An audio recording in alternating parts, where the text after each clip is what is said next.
So student question number 10 में हम लोगों ने जो देखा था क्वेश्चन नंबर 10 में, और ये कहा गया था कि सेम टाइप ऑफ चार्ज अगर यूनिवर्स में होते हैं तो कौन कौन से ऑप्शन इसमें करेक्ट हो सकते हैं। गॉस लॉ तो वैलिड होगा अपने एज इट इज़ फॉर्म में, और क्या होगा नेट फ्लक्स जो होगा क्या होगा जीरो होगा अगर चार्जेस क्या होते हैं आउटसाइड होंगे। दैट मीन्स इनसाइड कोई भी चार्ज नहीं होगा तो नेट फ्लक्स क्या होगा जीरो होगा। एंड ये भी थोड़ा एब्सर्ड ऑप्शन है। लास्ट वाला ऑप्शन ये कहता है ये भी सही करेक्ट होगा, ये same as it is Gauss theorem है। अगर total charge enclose by the surface Q हो तो जो गॉसेस थ्योरम कहता है E dot d S equal Q upon epsilon naught. तो क्वेश्चन नंबर 1.10 जो होगा B and D will be the correct answer. इसके बाद आती है क्वेश्चन नंबर 11 की।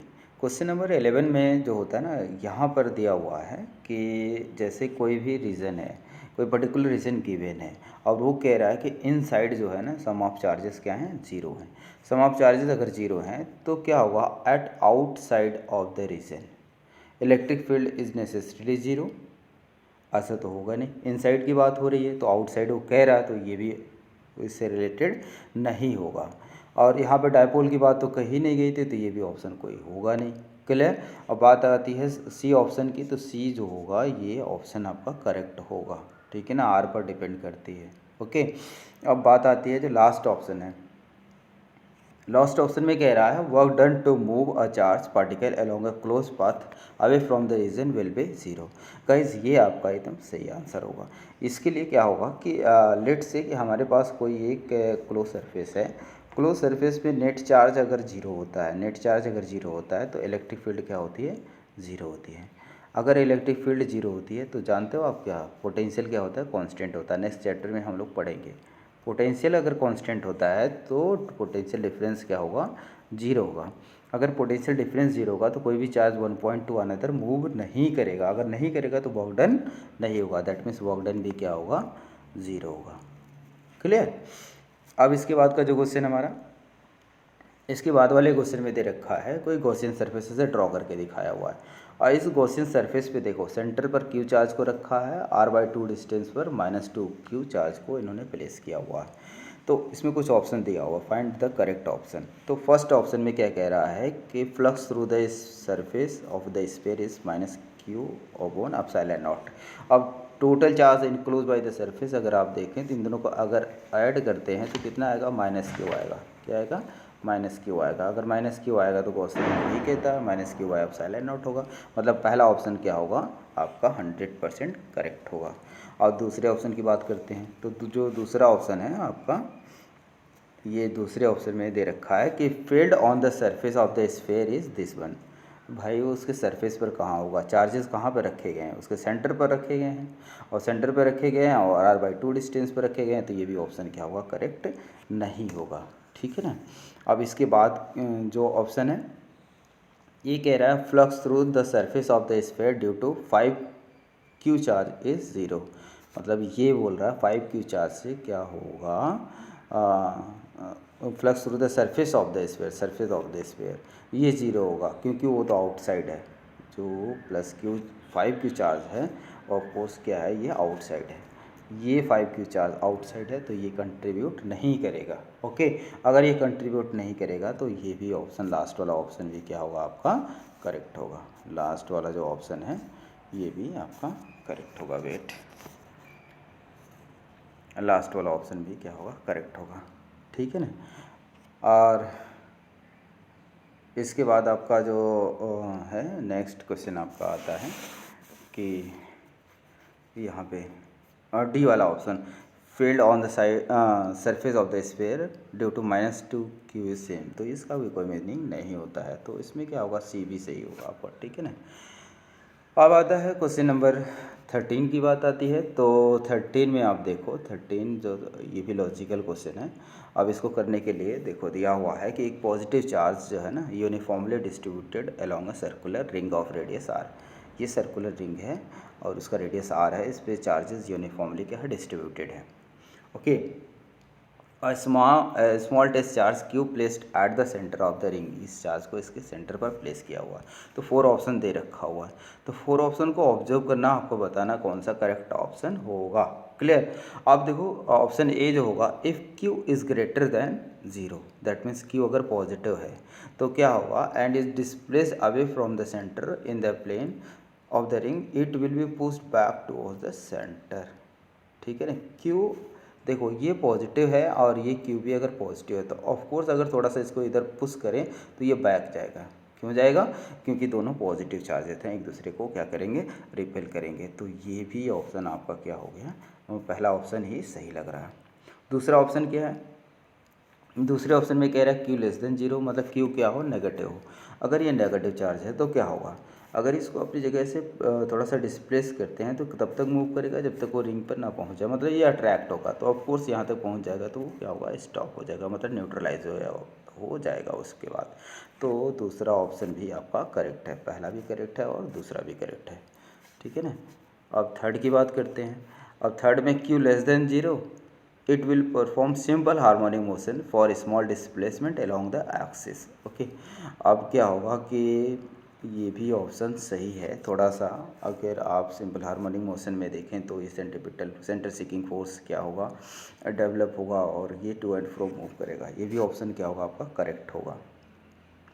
और लास्ट ऑप्शन क्या है, Q at the centre of the ring is unstable equilibrium with in the plane of ring Q greater than zero. हाँ of course क्या होगा, ऑलवेज ये अनस्टेबल इक्विलिब्रियम में होगा। तो गाइज क्वेश्चन नंबर 13 के सारे ऑप्शन क्या हैं, all are correct option. Clear. अब इसके बाद का जो हमारा क्वेश्चन आता है very short answer type question है। अब इसको हमें सॉल्व करना पड़ता है। ठीक है ना। तो अब सॉल्व करने के लिए देखो, हमारे लिखने के लिए तो हमारे पास बस इतना ही है, जो टूटे फूटे मतलब वर्ड्स यहाँ से लिखे जाएंगे। अगर आपको समझ में आएगा ठीक है, अदरवाइज़ जो है मैं आपको एक नोट बनाकर दे दूँगा। ठीक है ना। बट आपको हमें बताना होगा कि आपको ये क्वेश्चन नहीं आ रहा है। क्लियर। तो अब देखो very short answer type question को अगर हम सॉल्व करें तो यहाँ पे दिया हुआ क्वेश्चन नंबर 14 में, an arbitrary surface enclose a dipole. Okay. तो what is the flux through the surface. भाई डायपोल पर जो होता है नेट चार्ज क्या होता है, ज़ीरो होता है। किसी भी डायपोल पर नेट चार्ज जीरो होगा तो क्या होगा, नेट चार्ज जीरो हुआ तो फ्लक्स क्या होगा, ऑफकोर्स ज़ीरो होगा। फ्लक्स क्या होगा, ज़ीरो होगा। तो पहला तो हमें ज़्यादा सोचने की बात नहीं है, पहले में क्या आंसर क्या आ गया, ज़ीरो हो गया। और क्वेश्चन नंबर 2 है। क्वेश्चन नंबर 2 में दिया हुआ है मेटेलिक स्फेरिकल सेल है, has an inner radius R1, inner radius R1 दिया है एंड आउटर रेडियस दिया है R2। Q is placed at the centre of the spherical cavity. तो पूछ रहा है what will be the surface charge density, inner surface and outer surface. भाई इसके लिए सरफेस चार्ज डेंसिटी थोड़ा सा रिमाइंड करो क्या होती है, सरफेस चार्ज डेंसिटी जो होती है इसको सिग्मा से डिनोट करते हैं। सरफेस चार्ज डेंसिटी इस तरह से सिग्मा से डिनोट करते हैं। ये क्या होता है, चार्ज पर यूनिट एरिया होता है। ठीक है ना। अगर इनर सरफेस की बात करें तो देखो सेंटर पर जो है, ये सेंटर पर ये कोई स्फेरिकल सेल है, स्फेरिकल सेल है, ऐसे स्फेरिकल सेल है। इसके सेंटर पर अगर कोई पॉजिटिव चार्ज रखा हुआ है और ये इसका इनर रेडियस है और ये मान लेते हैं यहाँ से यहाँ तक ये आउटर रेडियस है। तो इसकी वजह से जो होगा अंदर वाले पर क्या, इनर वाले पे क्या होंगे, नेगेटिव चार्ज डेवलप होंगे। ठीक है ना। इनर जो होगा सेल इस पे नेगेटिव चार्ज होंगे और आउटर वाले पे क्या होंगे, पॉजिटिव चार्ज डेवलप हो जाएंगे ड्यू टू इंडक्शन। इंडक्शन की वजह से इनर पर नेगेटिव चार्ज, आउटर पर क्या होंगे, पॉजिटिव चार्ज डेवलप होंगे। अगर इनर पे नेगेटिव चार्ज डेवलप होगा तो डायरेक्टली जो आप लिख सकते हो, जो सिग्मा होगा वो क्या होगा, माइनस क्यू बाई, और स्फेरिकल सेल है 4πr1 स्क्वायर होगा। ठीक है ना। और आउटर सरफेस पर क्या होगा, ये इनर के लिए होगा, इनर और आउटर के लिए अगर आप करते हैं तो क्या होगा, आउटर के लिए यही हो जाएगा सिग्मा आउटर जो होगा, तो ये क्या होगा plus Q upon 4πr2 square. Clear. ये ऑप्शन सही होगा, मतलब ये इसका बेस्ट एक्सप्लेनेशन होगा। अब नेक्स्ट क्वेश्चन की तरफ अगर हम बढ़ते हैं तो हमारा जो नेक्स्ट क्वेश्चन है, दिया हुआ है dimension of an atom are of the order of an angstrom, thus there must be a large electric field between proton and electron. ठीक है ना। तो वो पास में है तो उसमें फील्ड क्या होनी चाहिए, बहुत ज़्यादा होनी चाहिए, क्योंकि आर कम है तो आर अगर कम होती है तो इलेक्ट्रिक फील्ड क्या होनी चाहिए, बहुत ज़्यादा होनी चाहिए। Of course of few angstrom के केस में है तो इलेक्ट्रिक फील्ड क्या होनी चाहिए, बहुत ज़्यादा होनी चाहिए। बट वो क्या कह रहा है, बट कह रहा है there must be large electric field proton and electrons, then the electric field inside Y, then the electric field inside the conductor is zero. तो ये कि जीरो क्यों है, इस वाले ऑप्शन को ये कह रहा है कि वो क्यों ज़ीरो है। गाइस देखो, जहाँ पे एक्सेस चार्ज कैरियर होंगे वही इलेक्ट्रिक फील्ड को क्या करते हैं, क्रिएट करते हैं। अब क्या होता है, किसी भी एटम जो होता है इलेक्ट्रिकली न्यूट्रल होता है, जितने प्रोटॉन होते हैं उतने क्या होते हैं, इलेक्ट्रॉन होते हैं। न्यूट्रल होने की वजह से कोई भी एक्सेस चार्ज कैरियर नहीं होता है। अब आपको पता ही है कि अगर चार्ज जो होता है जीरो होता है तो फील्ड क्या होती है वहाँ पर, ज़ीरो होती है। तो इसका भी आंसर हमने डिस्कस कर लिया, ठीक है ना। अब मैं आपको बताता हूँ कि जो नेक्स्ट क्वेश्चन है ऐसे दिया हुआ है कि if the total charge enclose bye a surface is zero, does it imply that electric field everywhere on the surface is zero. Conversely, if the electric field everywhere on the surface is zero, does it imply that net charge is zero. Guys देखो, आप यहाँ पे total charge enclose by the surface लिखा हुआ है, ठीक है ना, और वो कह रहा है field everywhere outside of the surface will be zero पूछ रहा है। तो आउटसाइड से क्या मतलब है इसका, इनसाइड जीरो है तो आउटसाइड फील्ड जीरो होगी, वो अलग बात है कि वहाँ नॉर्मल होगी, वहाँ फील्ड में भी नॉर्मल, ओके। बट इसका कन्वर्स जो है एकदम ट्रू है, इसका जो कन्वर्स है एग्जैक्टली ये कन्वर्स क्या है, ट्रू है आपका। एक मिनट, ये इसका जो कन्वर्स है एकदम ट्रू है, ओके। तो कन्वर्स में क्या लिखा हुआ है इन्होंने कि इलेक्ट्रिक फील्ड अगर जीरो है तो चार्ज क्या होगा, जीरो होगा, एकदम सही है। लेकिन पहला वाला ऑप्शन नहीं सही है, बट फील्ड में भी नॉर्मल, फील्ड में भी नॉर्मल, ओके। इसके बाद आपका नेक्स्ट जो क्वेश्चन है, नेक्स्ट क्वेश्चन में ऐसे दे रखा है कि sketch the electric field lines uniformly charge hollow cylindrical body. भाई देखो, ये charge uniformly charge cylindrical body है तो इसका एक टॉप व्यू आएगा, टॉप व्यू होगा, और एक क्या होगा, साइड व्यू होगा।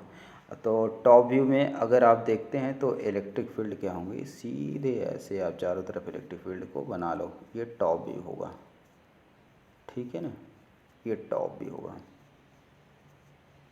ठीक है ना। और साइड व्यू जो होगा, एक मिनट, जो साइड व्यू होगा, साइड व्यू के लिए आप देखो, साइड व्यू में आप इसी पे बना कर दिखा देता हूँ। साइड व्यू में, साइड व्यू में आप ऐसे बना लो, साइड व्यू क्या होगा, इस तरह से, इधर होगा, इधर होगा, इधर होगा, और ऐसे निकलेंगे इधर इधर, ठीक है ना। साइड व्यू में भी आप ऐसे ड्रॉ कर सकते हैं नीचे ऊपर, क्लियर।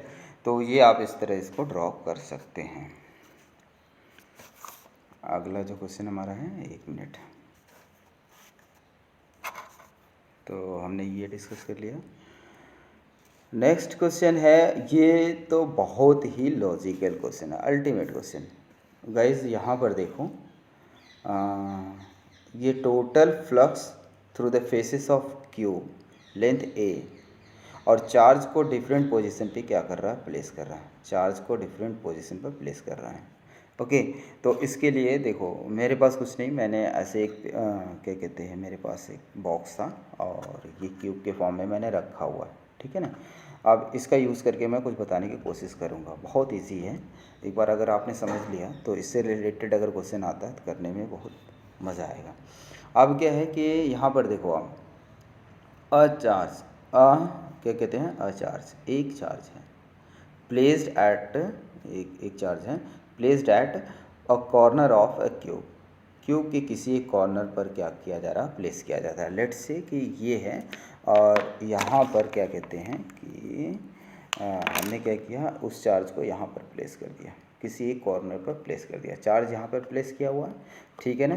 तो इनक्लोज बाय द सरफेस, इस चार्ज को इनक्लोज करने के लिए हमें क्या होगा कि इस तरह से, जैसे अगर हम एक यहाँ ऐसे करें और एक फिर जो है इसको इनक्लोज करने के लिए नीचे लगाएं, तो इस तरह से क्या होगा कि देखो चार्ज ये जो आपका है क्यूब, 1 मिनट, क्यूब आपका अगर चार्जेस यहाँ पर रखे गए हैं, ठीक है ना, तो इसको इनक्लोज करने के लिए साइड में भी आपको क्यूब रखना पड़ेगा और इस साइड में भी आपको ऐसे क्यूब इधर से भी रखना पड़ेगा, ठीक है ना। दैट मीन्स टोटल 8 क्यूब आपको रखना पड़ेगा इस चार्ज को इनक्लोज करने के लिए।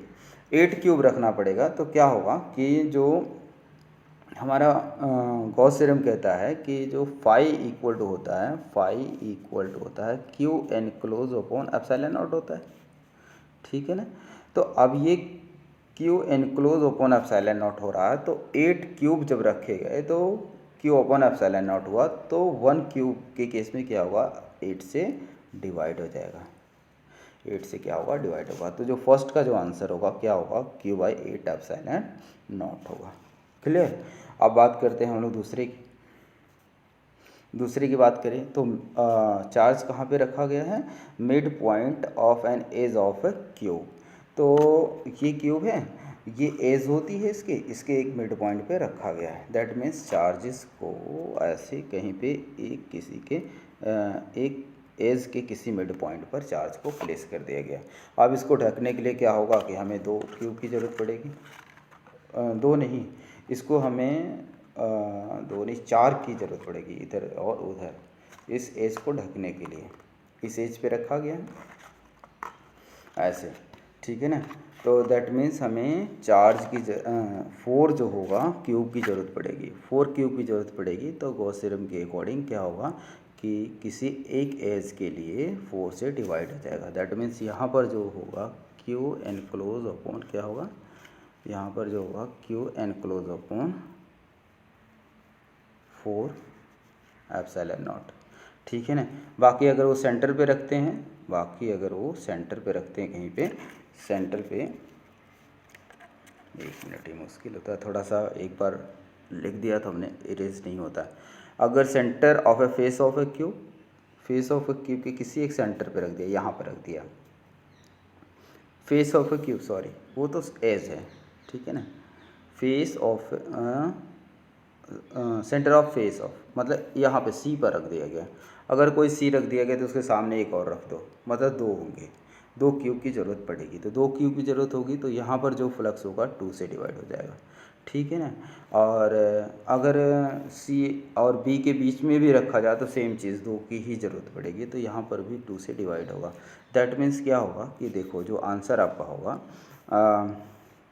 सी और ये जो सी और डी ऑप्शन जो दिया हुआ है, मतलब ये पोर्शन है, इसका जो आंसर होगा Q enclose upon 2 epsilon naught, इसका भी Q enclose upon 2 epsilon naught, B का होगा Q enclose upon 4 epsilon naught, और पहले वाले का होगा Q enclose upon 8 epsilon naught होगा। क्लियर। अब इसके बाद ये और थोड़े से बड़े से क्वेश्चंस हैं, ठीक है ना, इसे अभी हमने नहीं डिस्कस किया है, इसे आप कर लेंगे, अगर कोई डाउट होगा तो कर लेना। इसमें एक इलेक्ट्रोस्टैटिक फोर्स से रिलेटेड क्वेश्चन है, इलेक्ट्रोस्टैटिक फोर्स इस वाले क्वेश्चन को लेकर के, ये इंपॉर्टेंट क्वेश्चन है, ठीक है। इलेक्ट्रोस्टैटिक फोर्स में हमें इसको डिस्कस करना चाहिए, लेकिन हमने उस टाइम डिस्कस नहीं किया, बट आप इसको कैलकुलेट कर सकते हो। इसमें दिया हुआ 2 चार्जेस क्यू और माइनस क्यू, और उसको डी डिस्टेंस पर सेपरेट किया हुआ है। तो कह रहा है कि थर्ड चार्ज कहाँ पर प्लेस करें, इस पर नेट फोर्स क्या हो जाए, 0 होगा। तो अब क्या होगा, इसको सॉल्व करने के लिए बहुत इजी मेथड है, काइंडली इसको सॉल्व कर लेना। कहते हैं कि अगर Q है, लेट्स सी हमारे पास ऐसे चार्ज Q है और -3 Q है, -3 Q है। अब ये इनके बीच की डिस्टेंस D है। अब अनदर चार्ज कहीं मान लो, अनदर चार्ज मान लो कोई P आर्बिट्री पॉइंट है, अनदर 2Q चार्ज इस पर रखा गया, 2Q चार्ज रखा गया, और 2Q चार्ज यहाँ से मान लो कोई डिस्टेंस, मान लो Q से मान लो x डिस्टेंस पर रखा गया, ठीक है ना। तो फोर्स कैलकुलेट करो due to Q and 2Q, तो डिस्टेंस x हो जाएगी, और फोर्स कैलकुलेट करो इनके बीच में Q और -3Q के बीच में, तो उनके बीच की डिस्टेंस नहीं 2Q और -3Q का अगर आप लेते हैं, ठीक है ना, तो डी प्लस एक्स हो जाएगा। अब दोनों फोर्स को इक्वल करने के बाद एक्स की वैल्यूज़ आप निकाल सकते हो, ठीक है ना। तो guys this is all about NCERT exemplars, ठीक है ना। अगर इसमें से और भी किसी क्वेश्चन में डाउट होगा तो डू लेट मी नो, मैं उसको कोशिश करूँगा उसको डिस्कस कर लूँ, बट इस सारे क्वेश्चन को सॉल्व करके कहीं पे आप नोट्स प्रिपेयर